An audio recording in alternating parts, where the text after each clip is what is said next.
Selamat datang di Nyai Rempi Channel. Di video kali ini kita akan membahas pengalaman diganggu siluman kiciwi saat berkemah. Tapi sebelum kita lanjut, jangan lupa untuk like, comment, subscribe, dan juga share agar channel ini lebih berkembang dan lebih banyak lagi membagikan pengalaman menyeramkan lainnya.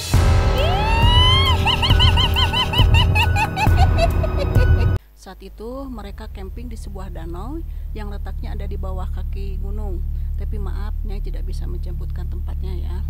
Saat itu kebetulan waktu liburan sekolah ya, hari Minggu, teman-teman suami Nyai pun sudah berkumpul di rumah suami Nyai. Mereka sibuk mempersiapkan alat-alat tenda, perbekalan, karena mereka rencananya akan 3 hari ya pergi camping tuh. Dan yang lucunya, saat itu suami Nyai membawa seekor kambing. Katanya sih buat disembelih di sana, buat bikin sate sama gulai. Jam 10 pagi mereka pun pergi dengan menyewa sebuah angkot. Tapi sayang angkot itu tidak bisa masuk sampai ke tempat tujuan ya. Jadi terpaksa mereka pun harus berjalan kaki sejauh 12 km ya.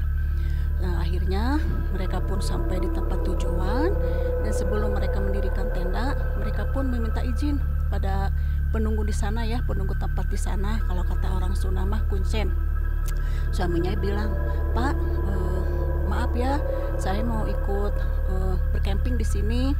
Lalu kuncen itu menjawab, "Ya, nggak apa-apa dek, tapi awas, tidak boleh mendirikan tenda di ujung danau karena tempat itu sangat angker." Akhirnya suaminya pun berpamitan. Ya, yang namanya anak muda tuh ya, udah dikasih tahu tidak boleh mendirikan tenda di ujung danau, dia tuh masih tetap mendirikan tenda di ujung danau. Akhirnya suaminya pun dan teman-temannya mendirikan tenda. Saat itu ada 2 tenda ya, yang satu tendanya agak besar dan yang satu kecil.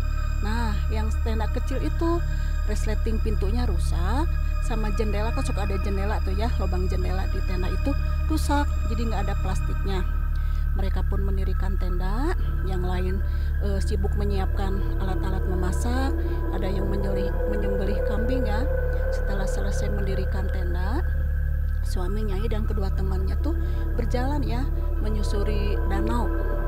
Ketika mereka berjalan dari kejauhan, mereka tuh melihat ada seorang pria duduk sambil memancing tuh. Suami Nyai bilang tuh ke temannya, lihat tuh ada orang yang lagi memancing, ayo kita ke sana. Mereka pun berjalan mendekati sosok pria tadi, dan ternyata pria tadi itu seorang kakek ya, seorang kakek memakai baju kampret dengan memakai sarung tuh yang dilingkar ke badannya, terus memakai topi cotom kalau kata orang Sunda ya. Suaminya pun berjalan mendekati, tiba-tiba sosok kakek itu ngomong gini, "Jang, kadikeun lah cenah jeroan dombana kaakikeun. Nak, kesini dong, kasih cenah jeroan dombanya sama kakek." Lalu suaminya menjawab, "Kek, aki teh nuti mana ya teh? Kakek ini dari mana?" Lalu si kakek itu menjawab ya, "Aki mah nu di dieu we. Kakek mah yang di sini aja." Akhirnya suaminya pun berpamitan dan kembali ya ke tempat tenda. Saat itu suami Nyai dan kedua temannya tidak menceritakan tuh bahwa mereka tuh ketemu sama kakek. Akhirnya tiba malam tuh, mereka makan malam ya, karena udah memasak tuh kambing yang tadi tuh udah disembelih, udah bikin sate sama gulai. Selesai makan malam, biasa tuh anak muda ya suka main gitar, bernyanyi, ribut lah gitu kan. Kata kuncen tadi, mereka tuh nggak boleh membuat kegaduhan ya di situ, tapi mereka tuh ya namanya anak muda lah gitu. Tidak terasa waktu sudah jam 1 malam, mereka pun tidur ya. Yang di tenda besar tuh ada 7 orang yang tidur, yang kecil itu ada 4. Yang di kecil itu suami Nyai, kakaknya dan kedua temannya ya. Mereka pun masuk sambil membawa pemanggang sate tuh yang masih menyala, katanya biar anget tuh di dalam tenda. Mereka pun masuk dan menutup pintu itu tuh resleting yang rusak itu pakai kantong ransel ya, ransel. Mereka pun masuk ke dalam, dan saat itu terdengar tuh suara lolongan anjing ya, katanya, ada anjing nih katanya gitu. Suami Nyai sama kakaknya sama satu temannya tidur gitu ya. Yang satu temannya tuh nggak bisa tidur, Dia bilang, aduh aku nggak bisa tidur nih, aku mau jaga aja sambil ngipas-kipas itu tuh pemanggang sate biar anget katanya. Ketika teman suaminya itu lagi mengkipas-kipas pemanggang sate, tiba-tiba dia tuh melihat keluar ya lewat jendela tuh yang bolong itu, ih ada asap menggulung yang sangat besar. Teman suaminya itu sama teman-temannya, ih bangun tuh lihat tuh katanya, ada asap tuh menggulung gede. Mereka pun bangun dan mereka melihat tuh ke jendela itu ya yang bolong. Ih iya ya katanya ada asap gede gitu. Tiba-tiba tuh dari asap yang menggulung itu muncul kepala serigala ya. Ih lihat tuh katanya ada yang muncul kepala serigala, tiba-tiba membentuk tuh seekor serigala putih yang sangat besar. Mereka pun kaget, loh kenapa kok dari asap itu muncul binatang gitu kan ya. Mereka pun terus melihat si serigala itu menghampiri itu tuh tempat pembakaran tadi tuh, bekas nyate sama bekasnya menyembelih ya, karena di situ kan ada kulit kambing yang digantung. Saat itu dia mendekati, terus si serigala itu melihat tuh ke arah tenda, dan mereka tuh si serigala itu berjalan mengelilingi tenda. Pas sudah mengelilingi tenda, dia tuh berhenti tepat di depan tempat pembakaran tadi ya, tempat bekas membakar sate. Dia tuh melihat ke arah tenda, tiba-tiba serigala itu berubah menjadi seekor beruang kutub putih yang sangat besar. Teman suaminya sama teman-temannya takut kan, wah apaan tuh, kok kenapa berubah menjadi seekor beruang kutub yang sangat besar. Tiba-tiba beruang kutub itu mendekati tenda ya, mendekati tenda suami Nyai. Saat itu semua yang ada di tenda tuh takut ya, aduh ini gimana nih. Nah satu teman suaminya itu sampai sembunyi ya di punggung kakak suami Nyai sambil menangis. Aduh udah kita pasrah aja.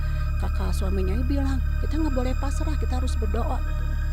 Beruang itu terus mendekati sampai dekat tuh sama jendela. Dia tuh melihat ke dalam ya, dalam tenda.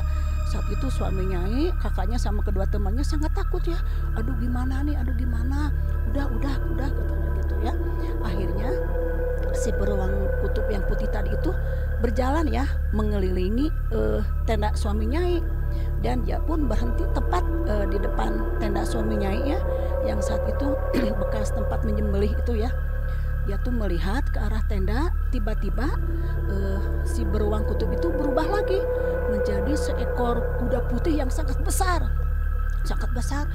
Suami Nyai, kakaknya sama kedua temannya kaget, lah lihat beruang itu berubah menjadi seekor kuda yang sangat besar. Dan kuda itu pun menghampiri lagi ya, mendekati tenda suami Nyai sambil melihat tuh lewat jendela tuh yang bolong tuh ke dalam ya. Aduh gimana ini, gimana gitu. Terus kakak suaminya itu mengambil pemanggang itu ya, pemanggang sate. Saat itu kan masih menyala ya, dia ambil. Jadi dia tuh kalau katanya kalau kuda itu masuk mau dilempar tuh pakai arang gitu ya. Suami Nyai, kakaknya sama kedua temannya itu berdoa. Aduh gimana ini? Nih ada satu teman suaminya itu, udahlah sama aku katanya. Dia tuh berjalan mendekati kuda itu sambil membawa alat, katanya buat pengusir setan dari kakeknya. Dia pun mengacungkan ya ke depan untuk dikasih ke kuda. Tiba-tiba si teman suaminya itu menggigil ketakutan sampai pucat mukanya. Dia tuh mundur, lalu dia bilang sama suami Nyai, kakaknya sama teman-temannya, udahlah itu bukan itu hantu katanya ya, bukan binatang biasa, itu hantu. Itu gimana nih, udah kita berdoa aja. Saat itu kan kakak suaminya itu memegang pemanggang sate ya. Dia tuh terus berdoa, semua pun berdoa. Tiba-tiba tuh si kuda itu berlari mengelilingi tenda lagi. Tapi aneh ya, kan seharusnya bunyi ya, itu nggak ada bunyinya. Kuda itu berlari mengelilingi tenda dan berhenti tepat di depan bekas pemanggang tadi ya, memanggang sate sama menyembelih. Suami Nyai, kakaknya sama teman-temannya tuh berdoa. Si kuda itu melihat dan berjalan lagi